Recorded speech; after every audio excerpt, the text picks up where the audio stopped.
What would you do if your deepest secret was revealed by a mysterious midnight phone call? In the quiet town of Willow's End, no one is safe from the chilling voice that knows everything. Who is behind the midnight calls? And why are they exposing everyone's secrets? Watch this gripping mystery unfold in The Midnight Caller and share your theory in the comments. Would you answer the call? The town of Willow's End was the kind of place where nothing ever happened.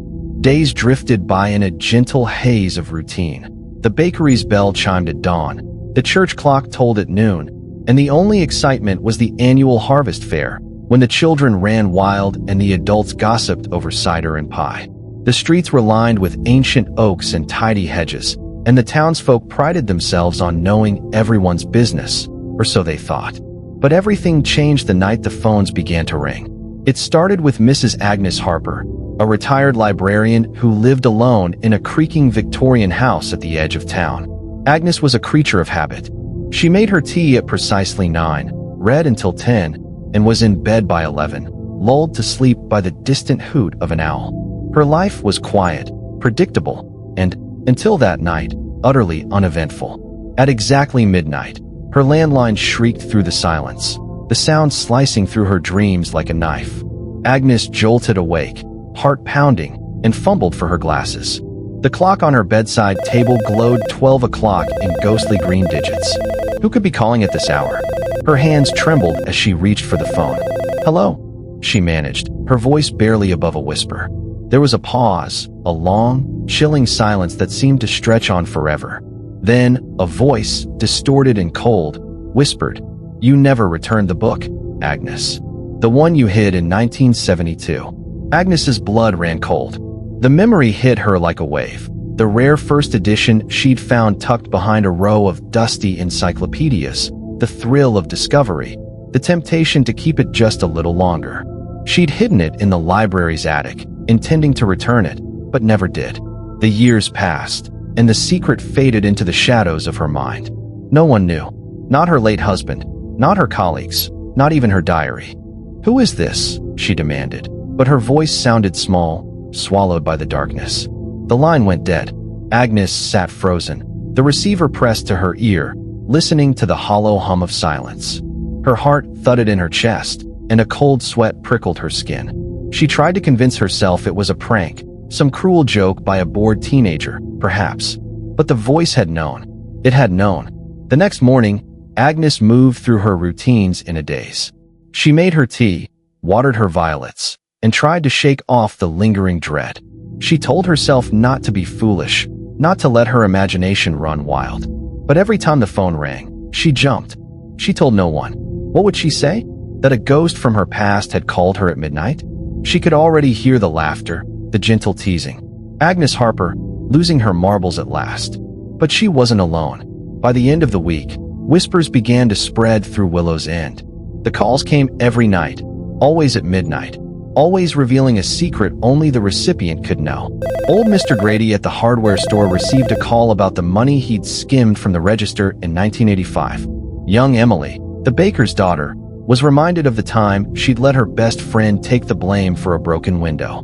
Even the mayor, a man with a reputation for honesty, was seen pale and shaken after his phone rang at midnight.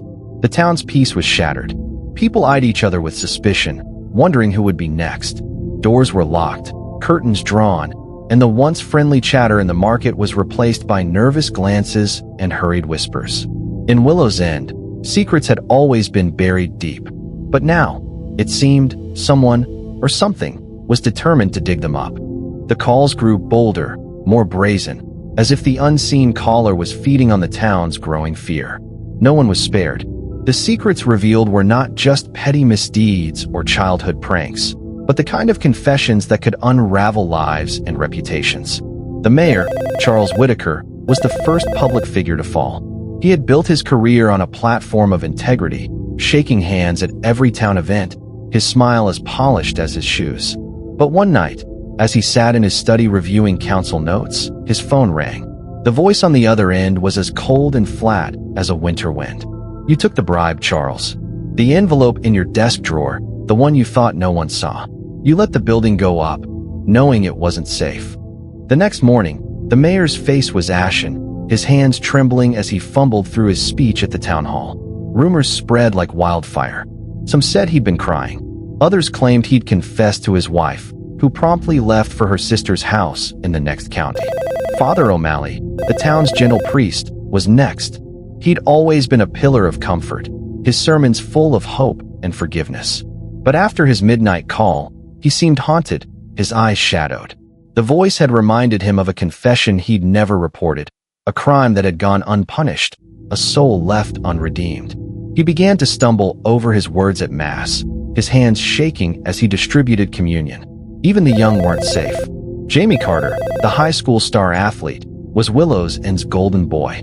But after his call, he stopped showing up to practice. The voice had whispered about the night he'd broken into the school and vandalized the trophy case, letting a rival take the blame. Jamie's swagger vanished, replaced by a haunted look and a silence that worried his friends. Each call was precise, intimate, and chilling.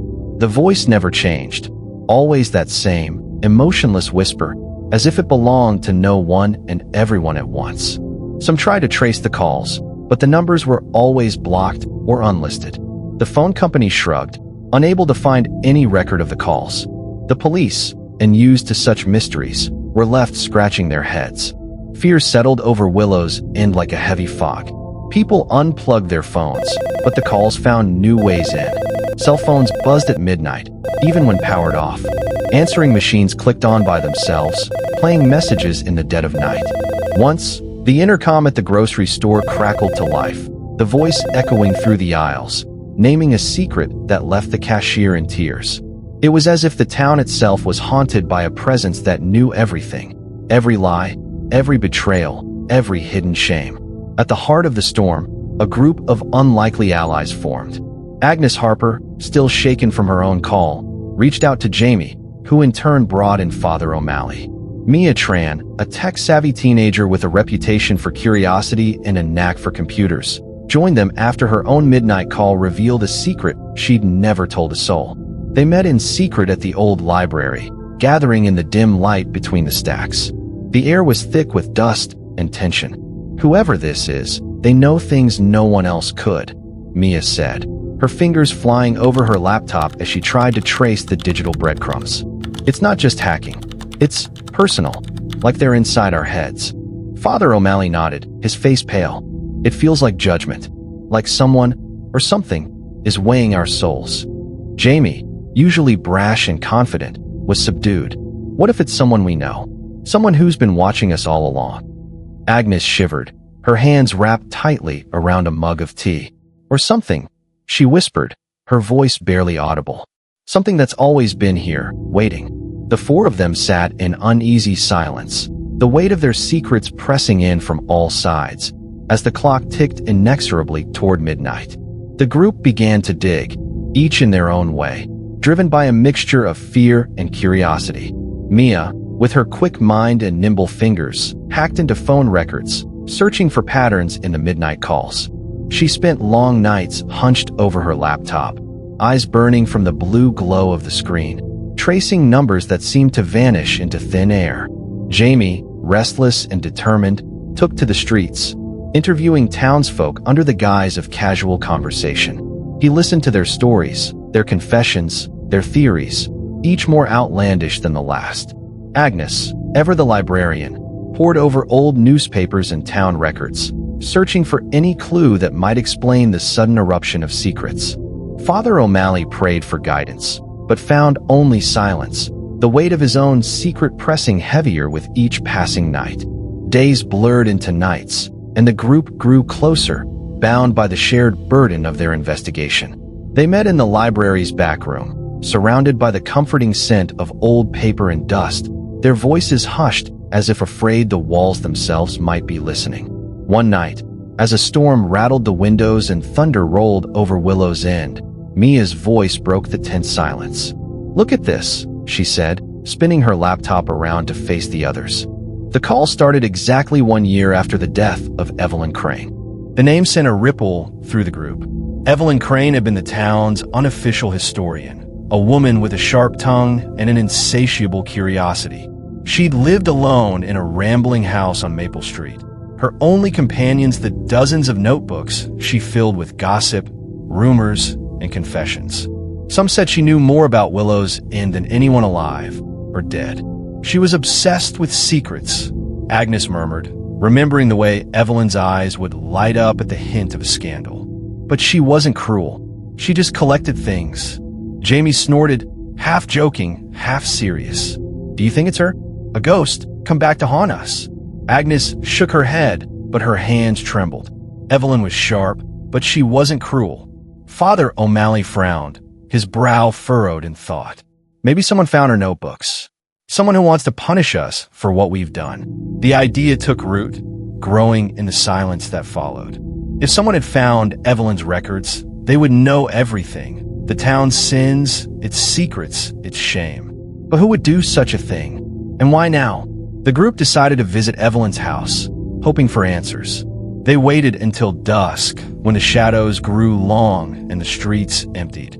The house loomed before them, its windows dark, its porch sagging under the weight of years. The air was thick with dust and memories, the silence broken only by the creak of the floorboards beneath their feet. They moved through the rooms, their flashlights casting eerie shadows on the peeling wallpaper.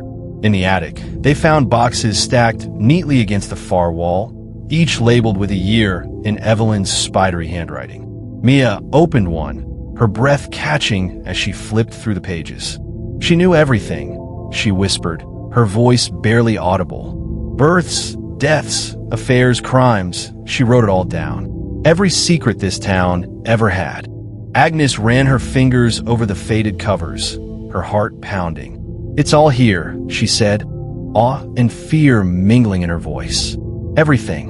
But there was something else, a locked box hidden beneath a loose floorboard. Jamie pried it free, the wood groaning in protest. Inside was a single cassette tape, its label yellowed with age, for Willow's End. Midnight. The group stared at the tape, the weight of its promise hanging heavy in the air. What message had Evelyn left for them? And would it bring answers, or only more questions? As thunder rumbled outside, they knew there was no turning back. The secrets of Willow's End were about to be revealed, and nothing would ever be the same. They gathered at the library that night, the old building shrouded in shadows and the hush of anticipation. The storm from earlier had passed, but the air still felt charged, as if the town itself was holding its breath. The group sat around a battered wooden table in the reading room, the cassette tape and a dusty tape recorder at the center like a relic from another era. Agnes's hands shook as she loaded the tape. The others watched her, their faces pale in the lamplight. Jamie's knee bounced under the table, Mia's fingers hovered over her laptop, and Father O'Malley clutched his rosary, lips moving in silent prayer. The clock on the wall ticked closer to midnight. With each passing second, the tension grew. When the first chime sounded, Agnes pressed play. A hiss of static filled the room. Then Evelyn's voice, clear, strong, and unmistakably hers, echoed through the library. If you're hearing this, it means I am gone. Willow's End is a town of secrets. I have watched, listened, and recorded, not out of malice, but out of love. Secrets fester. They poison. I wanted to help, but I was afraid. So I made a choice. The group sat frozen, the words washing over them. Agnes felt a lump rise in her throat. She remembered Evelyn as a force of nature, sharp-witted, always watching, always listening. But there was a warmth in her voice now, a vulnerability that Agnes had never heard before. Evelyn's voice trembled, the tape crackling with emotion. This tape is connected to a program I created, a system that would call each of you, one by one, and reveal your secrets. Not to punish, but to free you, to force you to confront the truth, to heal. Jamie's eyes widened. She did all this alone. Mia shook her head, her brow furrowed. But how? The technology? She couldn't have done this alone. Not with what I've seen. The calls, the way they jump from landlines to cell phones, even the intercom at the store. It's like the whole town is wired into it. Evelyn's voice continued, softer now, almost pleading. If you wish to end the calls, you must do one thing. Forgive. Forgive yourselves and each other. Only then will Willow's End be free. The tape clicked off, the silence that followed as heavy as a confession. For a long moment, no one spoke. The only sound was the rain tapping against the library windows. Jamie broke the silence first, his voice rough. So it was her. She set this up before she died. She wanted us to face what we've done. Father O'Malley's hand tightened around his rosary. Confession and forgiveness. It's the only way to heal. She was right about that. Mia stared at the tape recorder, her mind racing. But the program, it's more advanced than anything she could have built. Someone must have helped her. Or maybe someone found her work and finished it. Or she hesitated, glancing at the others. Or maybe it's something else. Something we can't explain. Agnes looked at the others, her eyes shining with unshed tears. Maybe she had help. Or maybe the town itself wanted to be cleansed. Maybe all our secrets, all our guilt, built up until they had to come out. A shiver ran through the group.